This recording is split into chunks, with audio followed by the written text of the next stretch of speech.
Rudolph the Red-Nosed Reindeer, Los Straightjackets cover, is one of the most fun songs you ever play on an acoustic guitar around Christmas time. It's a great interpretation of this song. If you've ever gone online and looked at the chording for Rudolph, you might be surprised to see there's really quite a bit to this song, especially in the bridge. What the Straightjackets did in their version was to sort of simplify things. Rather than go through multiple chord switches, they tended to hold chords in this song. I think the reason there is to stay out of the way of the leads, which are two leads actually, a Dick Dale Surf electric type lead, as well as an acoustic lead in the middle of the song. So let's talk about the chording for the rhythm player who's going to back up the two leads on this song. The intro is very simple. It's a simple half bar C, C at the 8th fret, but we're just going to play half. Strings 4, 3, 2, and 1, and we're going to bounce down to B flat in the same position, in the same chord shape here. And you do that twice, and now you're into the body of the song. As I said, the Straightjackets kept things simple here, but not so simple that they couldn't find a nice jazzy version of C as the song gets into the melody. The C that they play, if you listen hard, you're going to hear it, and the note A over top of the C chord, and A of course doesn't belong in C, but if we play A on top of C, we make C a C6, okay? Sounds a little tricky, right? Well, it isn't. We're going to put our first finger here at string 5 on the 3rd fret. We're going to make a power chord, a C5 power chord, but we're just going to lay the 3rd finger all the way across, and we're going to get all these strings. And we have our A on top. The second chord, which you may see on tabs as G, is actually G9. We're going to play that up here at the 9th fret with our first finger. We're going to play G9. And those are the two chords throughout the verse, C6 and G9. Let's talk about the bridge in Rudolph. The Foggy New Year's Night here begins on F. I'm going to give you two ways to play the bridge here. We're going to make F at the 5th fret. We're just taking a C shape and moving it up to 5 and producing F. I like this F here in this song because it puts the A on top. It's nice against what's happening in the melody there. Second chord is C. Forget the C6 this time. We're just going to play C, and we're going to take a bar C at the 8th fret, and we're just going to make it, we'll just play a half bar here. Third chord is G, and we'll play G as a D-shaped chord up at the 7th fret. So we have, and then back to C.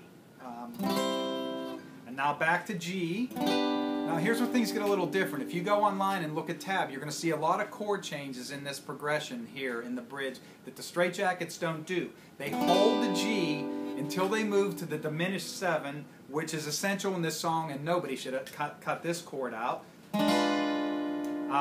G sharp diminished 7 sounds complicated and real involved, but it ain't. It's mute mute 6 7 6 7. So it's Rudolph with your nose so bright. Now we're going to move to an A minor 7, to a D7, to a G, and we are done with the bridge.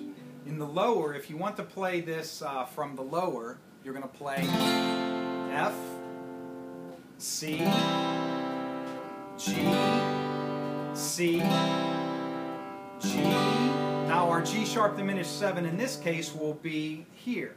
And that's actually a nice sound. And if you have a spare guitarist around, have him play the lower, or her, have him play the lower, you play the upper.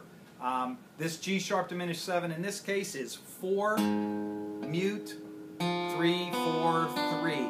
And then we're just going to play A minor 7, campfire chord, open chord here, to a D7, to a G, and then we're back to the verse. Okay, so we have all the backing parts in place. If you're interested in the lead, the melody, This is the Dick Dale surfer guitar sounding melody that's played throughout the song. And this is very simple. The notes, the melody cadence is almost as if the song is being sung. It's not really jazzed up. It's not kind of floating, kind of free flow. It's pretty true to somebody, perhaps a child, singing the song. And I like it. There's just occasional vibrato used and some really strong vibrato used. And the less of it that's used, the more it stands out. I think they knew what they were doing when they produced this. Again, another reason I like this song so much. But play this song, for instance, that's those notes there are G, A, G, E. And rather than play open strings, let's play closed strings so we have control of our tone. And very simple on the melody.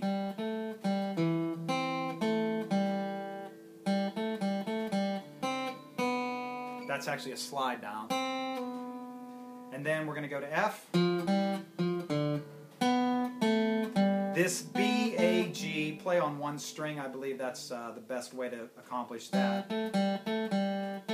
And then the second half of the verse.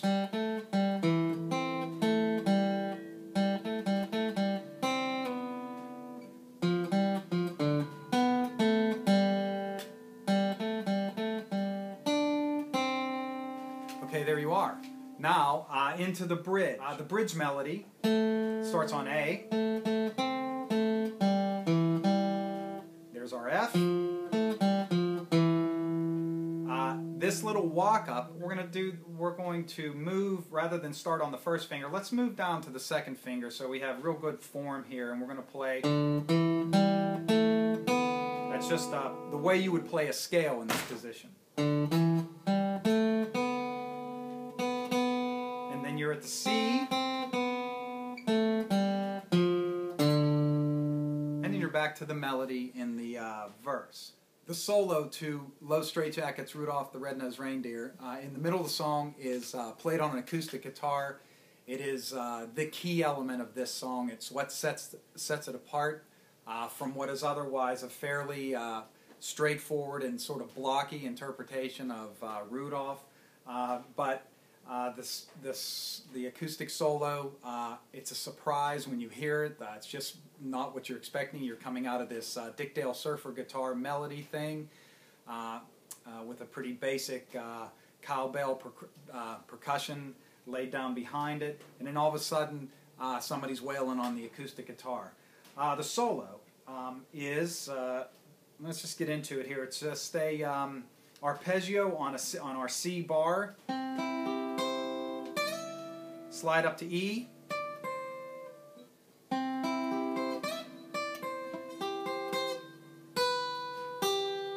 Now we get to the quick rundown through the scale. Now let's just talk about this and break this down. I think it's essential to try to play this song with the pinky. If you're one of these people that ignores the pinky and stretches with your third finger, you certainly could accomplish it, and no one would know any better. I think, though, to avoid using your pinky, because it's not the most responsive finger. In fact, it's the least responsive finger of all, shortest, and just doesn't work the way the other ones do. To ignore it, though, is to cause problems later on in your playing, to not be able to do everything that you might want to do. Quite simply, this scale, this rundown, is based on the C major scale in the 7th position, and by that I mean the first finger goes on the 7th fret. Then we're going to lay down our 4 fingers across the next 3 frets, and we're going to have a C. We're going to take a C major scale right here. And if you're not practicing these scales, you should be. This would be one of the first ones you would ever learn. It would be the second, perhaps, closed scale you would ever learn. And all this is a rundown off of the C major scale in the 7th position.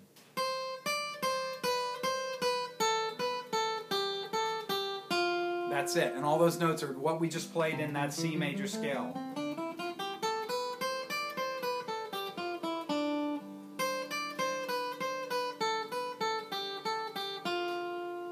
Moving on.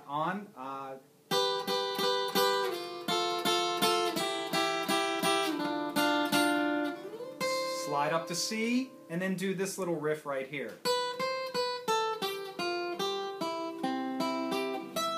Up to E, back to C. And then we're going to arpeggiate again.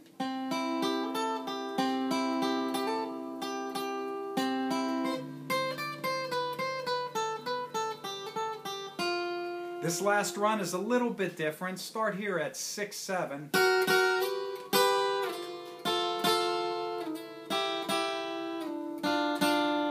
And then arpeggiate at G, up to A, back to G, slide to C, and you're done with the solo.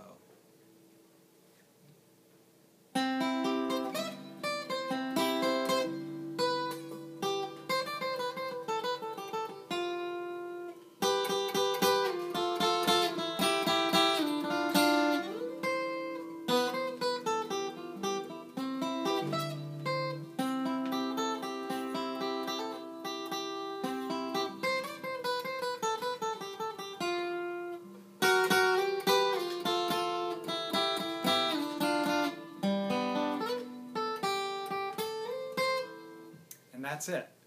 Have fun. Merry Christmas.